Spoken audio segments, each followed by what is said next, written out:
వి gold trusted gold buyers. మీరు తాకట్టు పెట్టిన బంగారాన్ని విడిపించి ఈ రోజు ఉన్న మార్కెట్ ధరకు కొనబడును.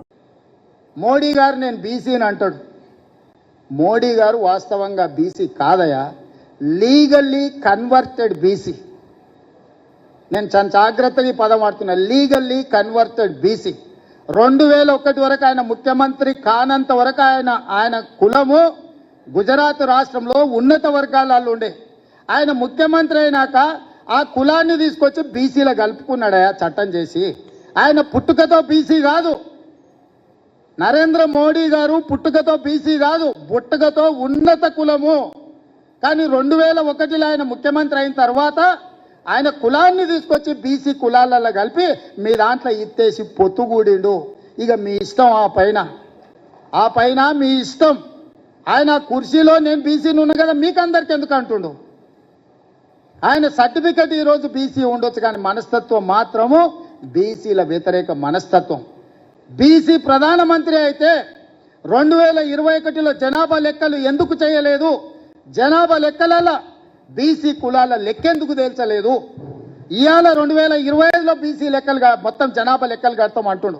నేను ఈ వేదిక మీద నుంచి డిమాండ్ చేస్తున్నా నరేంద్ర మోడీ గారిని, రేపు చేయబోయే జనాభా లెక్కలల్లో బీసీ కులాల జనాభాను కూడా జనాభా లెక్కలలోనే చేర్చి నీకు చిత్తశుద్ధి ఉంటే లెక్క కట్టు, లెక్క తేల్చు.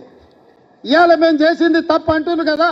తెలంగాణ రాష్ట్రంలో కూడా కేంద్ర ప్రభుత్వం కులగణన చేసినప్పుడు, మొత్తం జనగణన చేసినప్పుడు జనగణనలో కులగణన చెయ్యి, ఇల్లు తిరుగు లెక్కలు రాయి. ఆ లెక్క తీసుకొచ్చి ముందల పెట్టి కాంగ్రెస్ పార్టీ రాహుల్ గాంధీ గారు చేసిన లెక్క ఇది, నరేంద్ర మోడీ చేసిన లెక్క ఇది అని రెండింటిని పక్కన పెట్టి చూపించు. బలహీన వర్గాలది ఇప్పటి వరకు లెక్కనే చేయలేదు మిత్రమా. లెక్కలు ఎవరు కూడలేదు, లెక్క ఎవరు కట్టలేదు. లెక్క కట్టండి లెక్కలు తీసుకొచ్చి చూపించి ఈ లెక్క ఇట్లుంది, ఈ లెక్క తప్పు ఉంది అని అంటే, ఇక మరి చదువుకున్న మా బలహీన వర్గాల మేధావులు ఆలోచన చేయాలి, ఆ జాతికి నాయకత్వం వహించే వాళ్ళు చేయాలి. మోడీ గారు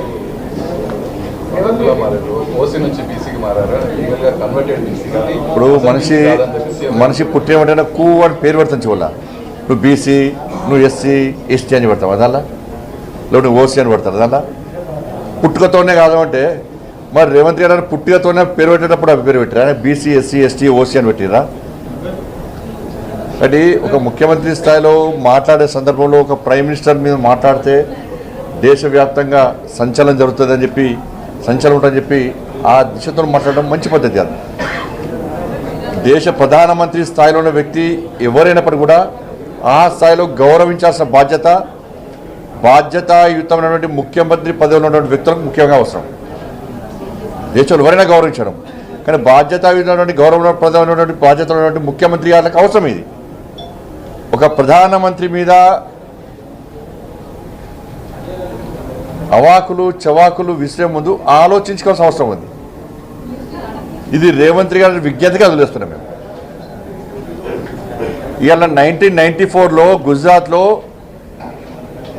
అప్పుడు మీరు టీడీపీలో ఉన్నారు కావచ్చు పాపం, అప్పుడు మీరు టీడీపీలో ఉన్నారు, ఇప్పుడు కాంగ్రెస్లో ఉన్నారు. ఇప్పుడు మీరు కాంగ్రెస్లో ఉన్నట్టు ఆ కాంగ్రెస్ పార్టీ ప్రభుత్వమే మోడీ గారి యొక్క కులాన్ని బీసీ జాబితాలో చేర్చింది మీ ప్రభుత్వమే.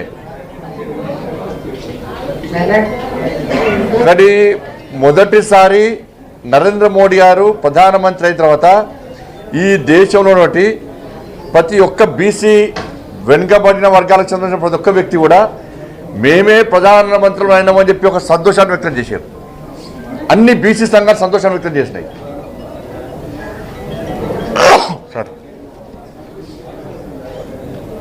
ఒక బీసీ వ్యక్తి ప్రధానమంత్రి అని చెప్పండి. 27 మంది బీసీలను ఎంపీలను మంత్రులు చేసినాం. 27 మంది బీసీ ఎంపీలను మంత్రులు చేసిన ఘనత నరేంద్ర మోడీ గారి ప్రభుత్వాన్ని.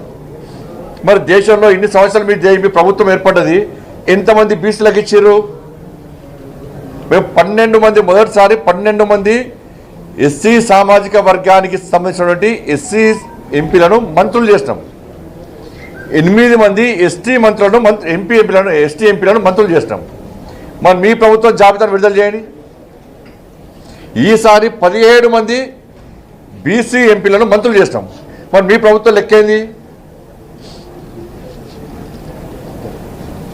ఇద్దరే, మీ ప్రభుత్వంలో ఇద్దరే బీసీలు మంత్రులు.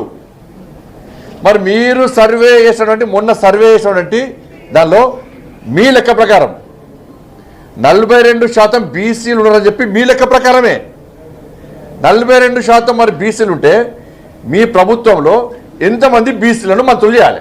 లెక్క చెప్పండి. మరి 46% మీ లెక్క ప్రకారం. గతంలో కేసీఆర్ గారు సమగ్ర సర్వే చేసినప్పుడు మాత్రం 51% వచ్చింది. ఇప్పుడు మీ ప్రభుత్వం సర్వే చేస్తే మాత్రం 46% వచ్చింది. ఆ 46% బీసీ జనాభా రేషియో ప్రకారం ఎంతమంది మంత్రులు ఉండాలి?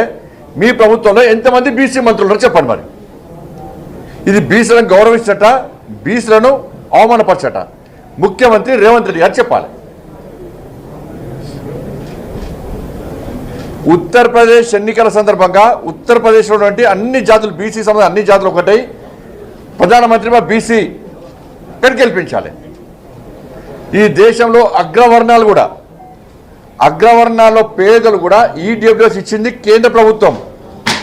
అరే బీసీలో పేదలకు సమానంగా అగ్రవర్ణాల్లో పేదలు కూడా నరేంద్ర మోడీ గారు గుర్తించారు అని చెప్పి ఈ దేశంలో అగ్రవర్ణాల్లో పేదలు కూడా నరేంద్ర మోడీ గారు గుర్తించారు. వీళ్ళందరూ వస్తే దేశ ప్రధానమంత్రి అయ్యింది. వాళ్ళ దేశంలో అధికారం చెలాయిస్తున్నాం. ఇలా ఇది పక్క పెడితే ఈ చర్చ జరగాలంటే 10 జనపద నుంచి చర్చ జరగాలి. రేవంత్ రెడ్డి గారు స్పష్టం చేయాలి.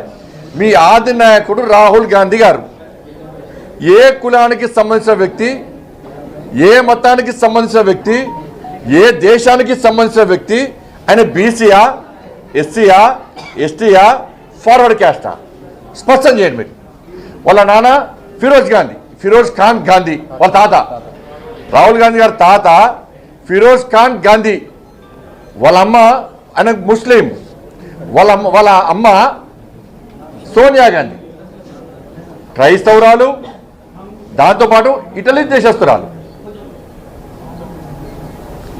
మరి రాహుల్ గాంధీ మీద చర్చ జరగాలి. మీరు రాహుల్ గాంధీ గారిని మీ నాయకుడిగా బీసీ అని బీసీ నాయకుడు అని మీరు ప్రోత్సహిస్తురా, లేకపోతే ముస్లిం అని ప్రోత్సహిస్తురా, క్రిస్టియన్ అని ప్రోత్సహిస్తురా, లేకపోతే వేరే దేశస్తులను ప్రోత్సహిస్తురా? ఏ దేశస్తుడు, ఏ మతం, ఏ కులం లేదు అనకు, మతం లేదు, ఓ జాతి లేదు, ఒక దేశం లేదు. చర్చ జరగాలి, దాని మీద చర్చ జరగాలి. నరేంద్ర మోడీ గారిని బీసీగా ఈ దేశం గుర్తించింది. ఈ దేశంలోని బీసీలందరూ గుర్తించారు. అగ్రవర్ణాలు పేదలు కూడా ఈయన బీసీ వెనుకబడిన వర్గాలకు సంబంధించిన వ్యక్తి కాబట్టే మా అగ్రవర్ణాల్లో పేదలను గుర్తిస్తుడు, పేదోడు కాబట్టే అని గుర్తించారు. కాబట్టి దేశ ప్రధాని ఈ దేశంలో మూడోసారి భారతీయ జనతా పార్టీ అధికారంలోకి వచ్చింది, ముచ్చటగా మూడోసారి. మరి రాహుల్ గాంధీ కుటుంబం గురించి చర్చ జరగాలి. దానికి రేవంత్ రెడ్డి గారు ఏమని సమాధానం ఇస్తారు?